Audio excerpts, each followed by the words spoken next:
Olá, nós estamos aqui na cobertura da ASCO, após as apresentações orais da sessão de tumores gastrointestinais não coloretais, aqui com a Onconews. Eu sou a doutora Raquel Hickman, eu sou diretora do Departamento de Oncologia Clínica do AC Camargo e diretora do Grupo Brasileiro de Tumores Gastrointestinais. E eu tenho aqui comigo para discutir os estudos minha amiga doutora Anelisa Coutinho, da Clínica AMO e presidente do Grupo Brasileiro de Tumores Gastrointestinais, Dr. Ramon de Mello, que é professor adjunto da Universidade Federal de São Paulo e oncologista do Hospital Albert Einstein, também em São Paulo. Então a gente vai fazer um resumo aqui dos principais resultados dos estudos de não coloretal. Vamos começar com a doutora Anelisa. Anelisa, o que você pode trazer aí de highlights? Então, acabei selecionando 2 estudos que foram apresentados agora na sessão, né, para poder trazer as novidades. O primeiro foi o estudo de pâncreas, que foi apresentado pela doutora Margaret Temperell.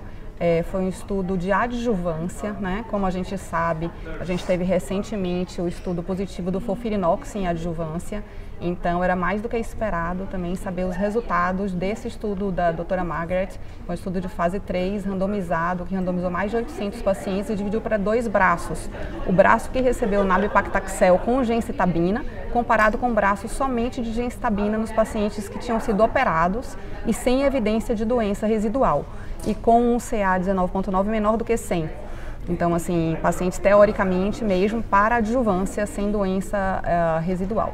Esse estudo, ele acabou não atingindo o endpoint primário, ele não demonstrou benefício estatisticamente significativo da combinação de nab-paclitaxel com gencitabina versus gencitabina sozinho. É interessante falar que o endpoint primário para o estudo foi sobrevida livre de progressão, mas na análise de um comitê independente de avaliação. Foi a primeira vez que eles adotaram essa forma de análise do endpoint primário e esse endpoint primário acabou sofrendo algumas críticas, porque foi negativo para o endpoint primário, mas acabou demonstrando diferença favorável à combinação de nab-paclitaxel com gencitabina quando a análise foi feita pelo investigador. Então, a doutora Margaret comentou de que, eventualmente, na clínica, na prática clínica, até a gente usa outros critérios para avaliação de resposta e não somente a resposta radiológica. Então, acaba se utilizando mesmo a resposta de marcador, diminuição de dor, diminuição de uso de analgésico, enfim. E que isso talvez tenha prejudicado um pouco, mas assim, globalmente o estudo foi um estudo negativo, que não demonstrou a positividade da associação na adjuvância. Então, não muda a prática. O segundo estudo, também que é um estudo interessante que eu vou comentar, foi o Keynote 240, e foi um estudo em hepatocarcinoma. Então, eles avaliaram num estudo randomizado 2:1, os pacientes que eram ou tinham progredido ao uso do sorafenib ou eram intolerantes ao uso do sorafenib. E aí foram randomizados para o uso do pembrolizumab versus placebo. O estudo ele demonstrou algum benefício em sobrevida, em torno de 3 meses de sobrevida, favorecendo o braço do pembrolizumab, embora globalmente não atingiu os critérios pré-estabelecidos estatísticos do estudo. Então, acaba sendo, eu acho que, uma opção, né? Eu ressalto que também eles compararam nessa segunda linha com placebo e não com alguma das segundas linhas atualmente disponíveis, né? Que a gente tem pelo menos 2 segundas linhas que demonstraram benefício, mas foi comparado com placebo na época que o desenho foi feito, não existia ainda a aprovação para essas segundas linhas. Então, a minha interpretação é que acaba podendo ser uma opção, tá? embora eles não conseguiram os critérios todos pré-definidos. E talvez isso tenha um impacto no registro, né? Exatamente. E aí reembolso, né? Você Exatamente. quer comentar, Justamente. Ramon? Não, de fato, assim, o pembrolizumab em segunda linha é pelo menos mais uma opção que a gente tem para o hepatocarcinoma, né? Porque como você mesmo falou, pós-sorafenib é muito difícil a gente abordar esses doentes. Eu, inclusive, até tenho um paciente que eu pedi pembrolizumab. A gente esbarra naquela dificuldade da aprovação, mas acredito que talvez esse resultado, embora ele tenha sido estatisticamente significativo, né, 13 meses de sobrevivência, mas versus o placebo, mas não tem atingido os endpoints primários, isso tem a ver com aquela questão do false positive report probability, né, que é quando você tem um resultado estatisticamente positivo e que você avalia em vários níveis de evidências, né, com P de 0,05, 0,001, 0,001, a consistência daquele resultado estatístico, né, para aquele poder estatístico, que é o erro beta, de 80%. Então, acredito que pode ser usado com critério, né? Na prática, eu acho que tem duas coisas. Uma, obviamente, quando a gente opta pelo pembrolizumab, a gente aumenta muito o custo. Né? Isso, também tem isso. Por outro lado, às vezes a gente tem um paciente que ainda é um Child A, que ainda merece tratamento, mas não tolera os inibidores de tirosina quinase, né? Então, o pembrolizumab seria uma opção mais bem tolerável. De acordo com o perfil de toxicidade, né? Essa questão de significância clínica e estatística é muito... É uma discussão enorme aqui, a gente não vai trazer para cá, mas o fato de não ter atingido o nível de significância, que era muito restrito, não significa que clinicamente não seja relevante e vice-versa. A gente...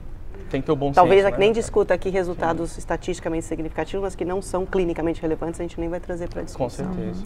Algum ponto em relação à adjuvância em pâncreas que vocês queiram ressaltar? Eu acho que o principal aqui é que, assim, o intuito de toda adjuvância é cura. Então, o desfecho tem que ser sobrevida. Sim. E a própria Margaret falou que, assim, usar o disease-free survival foi uma forma de não esperar tanto tempo. Ia demorar muito tempo, né? Exatamente. Mas agora vai ter que esperar tanto tempo para ver os eventos, para ver sobrevida. E acho que mais atrapalhou do que ajudou, né?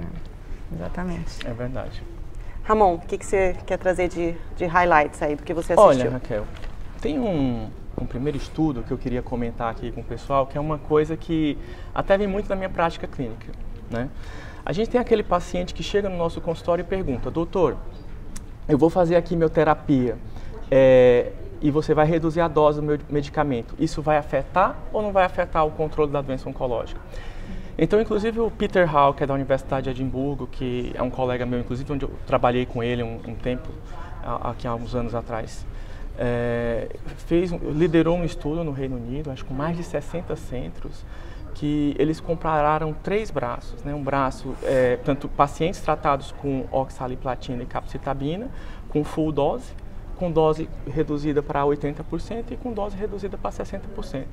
Resumindo aqui em termos práticos, ele mostrou que o controle da doença oncológica era igual, portanto, nas 3 doses, nos pacientes idosos, né? Lembrando também que há uma falta de estudos em geriatria oncológica atualmente, as pessoas não consideram idades superiores até 75 anos.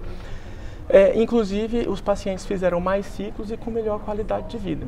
Então, assim, em pacientes idosos, a capecitabina com oxaliplatina na dose de 60% da dose padrão mostrou a mesma taxa de controle oncológico do que a full dose. E isso é importante porque para a gente ver, até por questões de custo-efetividade e por questões de qualidade de vida do próprio paciente também. Um outro estudo que... Antes de falar do outro estudo, é só para uma discussão mesmo, que é o que me chamou a atenção e incomodou um pouco. Que foi um estudo de não inferioridade. Sim. Cuja margem de não inferioridade ia até 1,34. 1,34. Então, assim, você aceita 34% relativo, né, assim, pior risco de morte ao longo do estudo do que... Então, assim, apesar de eles estatisticamente falarem que entra dentro da não inferioridade, esse 1,34 poderia ser até uma margem de superioridade. É verdade, né? também é um criticismo, porque também quando você vai aprovar uma nova tecnologia, você, via de regra, considera um hazard de 0,25, 0,30, né? Então ele colocou 0,34.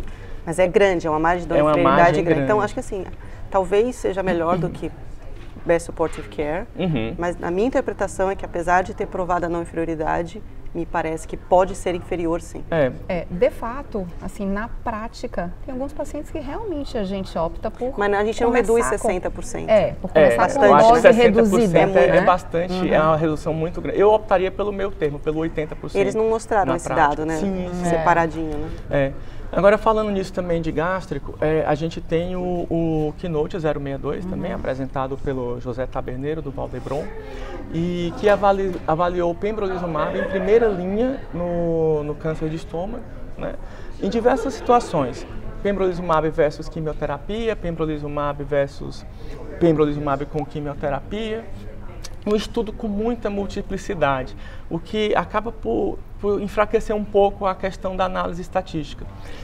Esse endpoint de não inferioridade não é um endpoint que eu gosto assim, para estudos. Por quê? Porque você está comparando um medicamento que 6 meses dele custa $74 mil, até inclusive o Ian Shaw mostrou na discussão no final, versus o cisplatina e 5-FU que custa $1.300 em 6 meses, para você dizer que o pembro é não inferior ao cisplatina e 5-FU. Qual é o ganho disso? Né? Então até ele colocou um slide que eu achei muito engraçado, que era o grama de ouro com grama de pembrolizumab. Mas por outro lado, avaliando também de outra forma, e aí vem o nosso bom senso clínico, pode ser também uma justificativa para aqueles pacientes que por alguma contraindicação não possam ser submetidos a cisplatina e 5-FU, ou quer seja por uma contraindicação renal, por exemplo, um clearance abaixo de 30, né, de 60 no caso, alguma alteração genética relacionada à toxicidade da fluoropirimidina. Então, talvez aí em alguns pequenos subgrupos a gente possa aproveitar esse estudo, né, para justificar perante as entidades regulatórias, ou tanto pagadoras de saúde, a utilização desse monocheckpoint, né, Annelise?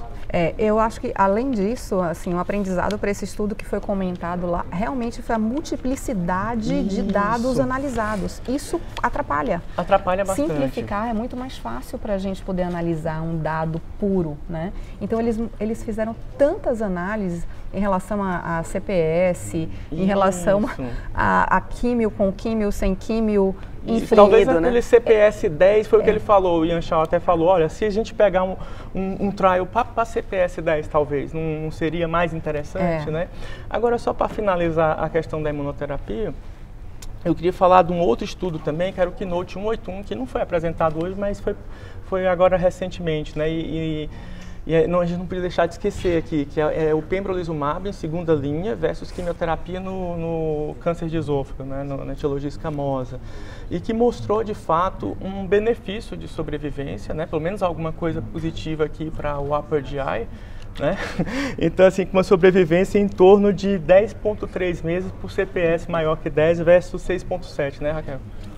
Então, assim, eu acredito que para paciente de esôfago que normalmente chega na nossa clínica com PS bem baixinho, né, são pacientes que até pela própria patologia obstrutiva do trato gastrointestinal evoluem com anorexia, astenia, caquexia, você ter uma opção de tratamento em segunda linha que te dê 10 meses de sobrevivência ainda com um perfil de tolerabilidade melhor que a quimio tradicional, pode ser útil na prática. Mas lembra que essa era a segunda linha de esôfago, PS0, 1 sem disfunção renal. Mas paciente isso mais difícil de encontrar. Quando eles vão fazer estudos, é sempre assim, né? É difícil do que a gente vê. É difícil. É por isso que eu gostei daquele estudo de Edimburgo, né? Por causa que eles avaliaram pacientes idosos, né? Enfim. Raquel, o que você trouxe pra gente? 2 estudos que eu achei interessantes, assim, um é em TNE, porque é a área que eu adoro, e outro de via biliar. O de via biliar é o estudo ABC06, que é um estudo que dá a sequência aí do grupo do Reino Unido, né? E um estudo de 160 pacientes aproximadamente que testou o uso de quimioterapia de segunda linha pós primeira linha com GenCis. Sim. Eles compararam o tratamento de cuidados de suporte exclusivo versus FOLFOX modificado mais cuidados de suporte. O desfecho primário foi sobrevida global e o resultado foi positivo, bem modesto, aí estatisticamente modesto, positivo, clinicamente discutível, um ganho de 1 mês mais ou menos, foi 5,5 versus 6,5 aproximadamente na mediana de sobrevida global. Ofereceu mais taxa de resposta, PFS um pouquinho melhor, mas a gente até estava discutindo, talvez é algo que não mude a nossa prática, a gente já trata esses pacientes, mas acho que é um dado importante que reforça que tem algum ganho. ajuda em reembolso, às vezes para sim. convênio no Brasil é algo que a gente tem que pensar, mas acho que a gente tem que ser muito crítico de ver que esse resultado é o melhor que se conseguiu numa população super selecionada. E escolher o paciente certo, né? Mas Porque mesmo no certo, ganha tão pequenininho, Uhum. né? Então eu acho que via biliar, assim, de novo, quase metade dos pacientes tinha colangio intrahepático. Sim. São pelo menos 3 doenças ou 4 doenças diferentes ali que a gente está tratando tudo igual. Então acho que é um estudo importante, mas o caminho tem que ir muito além disso, até para a parte biológica, perfil molecular, tratamento mais direcionado. Mas é um estudo que a gente fica feliz de ver feito, né? Porque na prática a gente acaba tendo um paciente, às vezes, com bom performance status, você não vai parar na primeira linha. Agora, então, gente, ter um estudo com uma opção válida é interessante. Embora eu concorde com todos os seus comentários, né? De benefício pequeno. Muito pequeno, E eu só queria até saber o que vocês acham, por exemplo, do perfil de toxicidade, né? Porque a gente está falando do FOLFOX, embora seja modificado, mas é um FOLFOX em segunda linha nesses pacientes que têm, portanto, um perfil clínico difícil, né? O que vocês acham? Assim, eu acho que dá para fazer. A gente está muito habituado a fazer FOLFOX, né? Sim, então, dá para fazer e... O que eles mostraram de interessante é que eles também eles separaram, né, o resultado do FOLFOX numa população, se a população era resistente ou considerada sensível à platina. E não teve diferença, mesmo aqueles que eram primariamente refratários à cisplatina tiveram mesma magnitude de benefício pequena, mas está lá. Eu acho que assim, esse é um estudo muito difícil de ser feito, porque você ofereceu um braço de randomização de cuidados de suporte. Então, poucos países conseguiriam randomizar dessa forma. Então, acho que é útil para todo mundo, mas é um estudo difícil.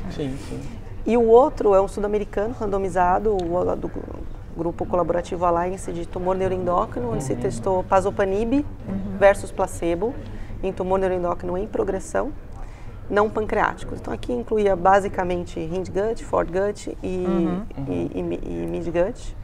Doença em progressão, eles eram estratificados se era funcionante ou não, uso de concomitante de análogo ou não. Desfecho primário sobre vida livre de progressão foi positivo. Uma magnitude pequena também, de 8 meses e meio, na mediana mais ou menos, versus 11 meses e meio. E se questiona até assim, a gente vê magnitude de efeito maior com outras terapias alvo em tumor neuroendócrino. Mas ali tem uma mistura de coisas, né? Então tem os neuroendócrinos de midgut, tem um comportamento muito mais indolente do que os de reto e cólon. Então, talvez isso tenha até puxado aí a mediana do placebo, que 8,5, né? É bom, sem nenhum tratamento. Não é um estudo que muda a prática agora, não é um estudo de registro, acho que é um estudo que gera aí uma dica para seguir para um fase 3. Mas precisa ser comprovado por um fase 3. Com certeza, né? Eu acho que no global, né, o que a gente pode ver é que, na prática, os estudos não mudaram o que a gente vai fazer na segunda-feira, né? Quando voltar. Eu também acho que não. Mas segunda-feira tem a plenária, né? Hoje, né? É hoje. É hoje, é verdade. Vamos aguardar. É verdade, vamos aguardar então, né? É. Mas eu acho que não mudaram, mas pelo menos deram alguma direção do que a gente tem que pesquisar para a próxima ASCO, né? Talvez, em fase 3 ou vice-versa. Então tá bom. Algum outro comentário, pessoal? Acho que não. Acho que é aguardar a plenária agora. Então, é um tá resumo bem conciso, mas é realmente o highlight do que E um resumo exatamente depois de ter terminado a sessão. Né? 15 minutos depois, hein? Obrigada, pessoal. Obrigada pela atenção. Obrigado para todo mundo aí. Tchau, tchau.